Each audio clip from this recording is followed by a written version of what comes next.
उड़ती चली जा रही है। देखो अच्छे से प्रोज कॉन्स इसके दोनों डिटेल बताने। इसका ट्यूबलेस नहीं है, अगर कुछ भी puncture. Hello guys, welcome to my channel. आप लोग कैसे हो? मेरा नाम प्रतीक है और my channel name is Prateek all over.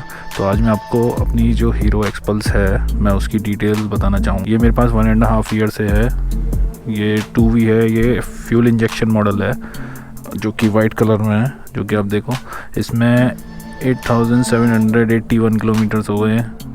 इसको मैंने लास्ट ईयर मार्च में लिया था और अभी ये 8700 किलोमीटर चली है और उसके हिसाब से कम है।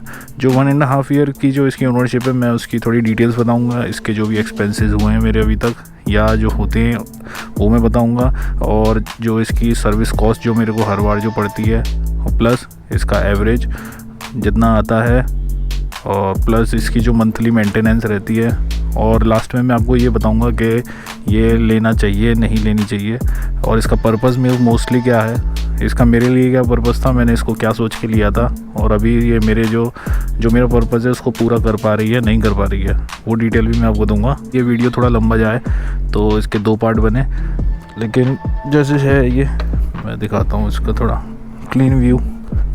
ये है वाइट कलर में, जो कार्बोरेटर के जो नेक्स्ट मॉडल है ना ये वो है, और इसका मैंने फेंडर हटवा रखा है जिससे इसका थोड़ा क्लीन आता है। इसमें मिरर्स नहीं है, प्लस इसका आगे से ये व्यू है। ठीक है, तो ब्लॉग शुरू करते हैं, और please guys like share subscribe, जिससे मेरे को मोटिवेशन मिले और मैं थोड़ा सा अच्छा वीडियो और बनाने की कोशिश करूं। तो ब्लॉग शुरू करते हैं।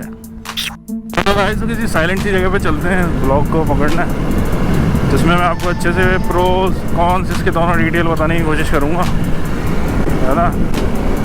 ट्रैफिक में आज नहीं, थोड़ा साइलेंट जगह पे बैठेंगे, फिर आराम से जो डिटेल है वो सेट करेंगे। ठीक है, देखो यार अब मौसम साफ़ होने लगा है। मेरे ख्याल से दशहरे के बाद से लगातार बारिश थी और अब थोड़ा सा शांत हो गया मौसम। अब खुलेगा, मौसम बढ़िया हो जाए तो थोड़ा एक टूर मारा जाए या फिर ट्रैवल किया जाए थोड़ा दूर। क्या मस्त मौसम है यार। इस रोड पे चलाने का मज़ा ही इसका अलग है। उड़ती चली जा रही है, देखो।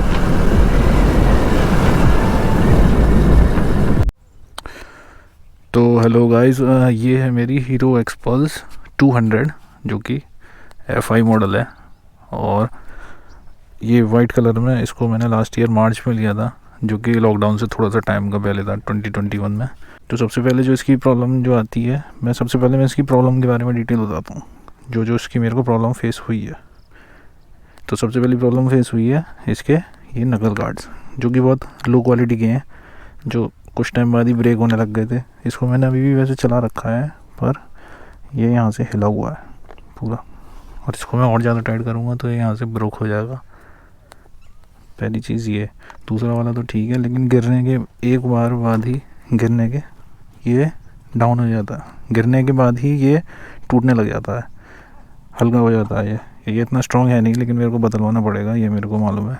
तो जैसे अब मैं किसी लॉन्ग राइड पे जाऊँगा या फिर ज़्यादा हैवी ऑफ रोडिंग करूँगा, अगर मैं थोड़ी अच्छी ऑफ रोडिंग करूँगा तो मेरे को ज़रूरत पड़ेगी, तो मैं इसको चेंज कराऊँगा। दूसरी प्रॉब्लम जो मेरे को फेस करने पे लगी है वो कि जैसे अगर आप टूरिंग पे थोड़ा दूर जा रहे हो या फिर कहीं पे जा रहे हो, तो आपको यहाँ पे सामान रखने की बिल्कुल जगह नहीं है। ये बस एक छोटा सा एक स्टैंड है, और यहाँ पे इधर एग्जॉस्ट है इसका। तो यहाँ से इस चीज़ को हटाने में लगाने में आपको यहाँ पर टाइम लगेगा। यहाँ पे इसको बैग, अगर आपका एक और जो बैग है, इसको सेट करने में जगह है नहीं। राइट साइड में आपका साइलेंसर है, लेफ़्ट साइड में थोड़ी बहुत जगह है, तो ये प्रॉब्लम फेस होती है। आपको सामान रखने की इसमें बिल्कुल जगह नहीं है। ये हो गई सेकंड प्रॉब्लम। जो थर्ड प्रॉब्लम जो मेरे को फेस हुई है वो है इसकी सीट इसकी बहुत पतली है। ये मैंने इसको कस्टमाइज़ किया हुआ है, ये थोड़ा सॉफ्ट है। ये मैंने बाहर से कस्टमाइज़ कराया है नॉर्मल शॉप से। हिमालयन की जो सीट है वो काफ़ी सॉफ्ट है, लेकिन इसकी जो सीट है, और हिमालयन की थोड़ी ब्रॉड भी है, लेकिन इसकी जो सीट है ये काफ़ी नैरो है और बैठने में परेशानी है। और पिलियन को भी और ज़्यादा परेशानी है, आगे पे भी परेशानी है। ये मैंने थोड़ी ऊंची कराई है, वरना जो इसकी स्टॉक जो सीट थी वो बिल्कुल नीचे हो गई थी, तो मेरे को चेंज करानी थी। मैंने सोचा था रैली वाली सीट लूँगा, पर हीरो पे अवेलेबल हुई नहीं। प्रॉब्लम जो है इसकी वो है इसका टायर इसका ट्यूबलेस नहीं है। अगर कुछ भी पंचर हो गया तो आपको खुद ही इसकी केयर टेकिंग करनी है, या फिर एकदम या फिर एकदम ये बैठ जाएगा, जो आपको ढूंढना पड़ेगा तुरंत। ट्यूबलेस में क्या है, जैसे पंचर होता है तो आप 5 किलोमीटर तक थोड़ा खींच लो, 10 किलोमीटर तक हल्का हल्का धीमे धीमे उसमें हो जाएगी, लेकिन अगर इसमें पंचर हुआ तो सीधे सीधे जाएगा। और जो इसकी जो मेन प्रॉब्लम है वो इसकी पावर डिलीवरी। अगर स्पीड पे चल रही है 60 80 तक, जैसे 5th गियर में है, तो 5th गियर के बाद अगर आप इसे ज़्यादा पुल करोगे तो इसकी जो सॉफ्टनेस है वो चली जाती है, मतलब आपको अंडर पावर लगेगी फिर अगर आप हाईवे पे क्रूज़ करना चाह रहे हो। लेकिन ऑफ रोड पे भी मेरे ख्याल से कभी कभी जो स्टार्टिंग में जैसे आप टॉर्क दोगे तो आप या तो आप इसको कस्टमाइज़ करवाओ, जब इसका टॉर्क बहुत ज़्यादा बढ़ेगा, लेकिन इसमें प्रॉब्लम आती है। और मेरे कई फ्रेंड्स हैं जो हाई एल्टीट्यूड पे इसको राइड किया है, तो ये वहाँ पे बहुत ज़्यादा प्रॉब्लम करती है हाई एल्टीट्यूड पे, क्योंकि सिंगल सिलेंडर है और प्लस इसका जो इंजन है वो छोटा है। तो ये इंजन ऊपर जाके जब ये इंजन ऊपर की हाइट पे जाके धीमे पड़ जाता है, तो ये उस लेवल पे आपको टॉर्क नहीं देगी, और हो सकता है जब आप हायर पासेस पे अगर आप ऊपर जाओगे तो पीछे की तरफ चली जाए, मतलब आगे नहीं बढ़े और सरेंडर करे, पावर डिलीवरी इसकी बिल्कुल डाउन हो जाएगी। और मैंने सुना है उस टाइम पेट्रोल भी बहुत खाता है। मैंने इसको अभी यूज़ नहीं किया है, मतलब लद्दाख के पास इस पर, लेकिन जैसे इसका एक्सपीरियंस बताया है उसमें ये वाली प्रॉब्लम बहुत ज़्यादा आई है। एक जो इसकी जो सबसे बड़ी प्रॉब्लम है वो है इसकी हेडलाइट मैंने इसकी बहुत बड़ी प्रॉब्लम है। आपके जैसे अगर आप लेट नाइट पे अगर आप चलाओगे हाईवे पे तो बहुत प्रॉब्लम है, हाईवे पे या फिर किधर भी 8 बजे के बाद इसकी लाइट बिल्कुल बेकार है, किसी मतलब की नहीं है। आपको एक एक्स्ट्रा लाइट लगानी पड़ेगी अगर आप शाम के बाद को अगर आपको नाइट राइड करनी है तो वो मस्त है, बिना उसके इस बाइक को ले जाना वो डेंजरस है। जो एक और जो प्रॉब्लम है वो इस टाइम है इसका ये मीटर में जितना पेट्रोल है वो कभी शो नहीं करेगा, हमेशा इसमें गलत आएगा, कम ज़्यादा आएगा। ये ब्लिंक करता रहेगा, साइड में हुआ स्ट्रेट खड़ा हुआ है तो शायद ठीक बताता है, लेकिन साइड में गया तो कितना भी पेट्रोल डालो ये ब्लिंक करेगा और डाउन हो जाता है।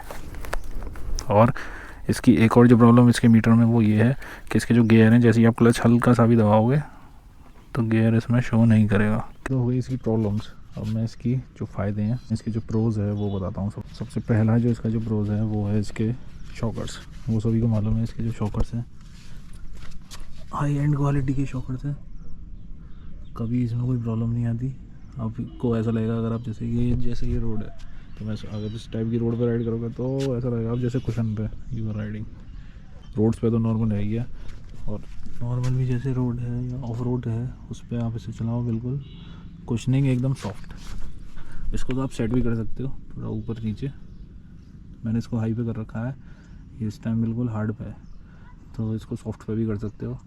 इसके गज़ब के शॉकर है, कोई किसी बाइक से आप कंपेयर कर लो, कोई इसका कोई कंपैरिजन नहीं, इसका लेवल अलग है बिल्कुल। अगर आप इसे चलाओ तो इससे बेस्ट किसी की शॉकर मुझे नहीं लगता इस रेंज में। और जिस प्राइस रेंज में ये मैंने ली थी और अभी जिस प्राइस रेंज में आ रही है उस हिसाब से ऐसी बाइक है नहीं। तो इसकी मेरे को तो इसका वो प्रो लगा है वो है इसकी हाइट, क्योंकि मेरी हाइट करीब 6 फुट है, तो मेरे को इसको में कभी प्रॉब्लम नहीं हुई। जिनकी हाइट कम है उनके लिए थोड़ा डाउन है इसका जो ये ग्राउंड क्लियरेंस।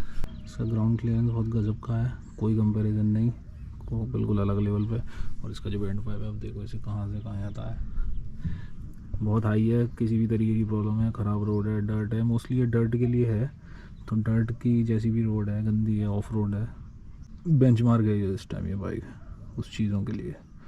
अगर आपको डर्ट में ऑफ रोड करनी है, जैसे देखो इस टाइप की रोड है मक्खन, पता ही नहीं पड़ेगा आपको, कुशन है एकदम, फील ही नहीं आएगी। क्योंकि मैं इसके साथ साथ जैसे अपना स्कूटर भी कभी कभी चलाता हूँ ना, तो वो बहुत ज़्यादा बैक में ऐसा लगता है कि वो प्रॉब्लम दे देगा अगर मैंने इस टाइप की रोड में थोड़ी ज़्यादा देर चलाया, लेकिन जैसे इसकी आदत हो चुकी है।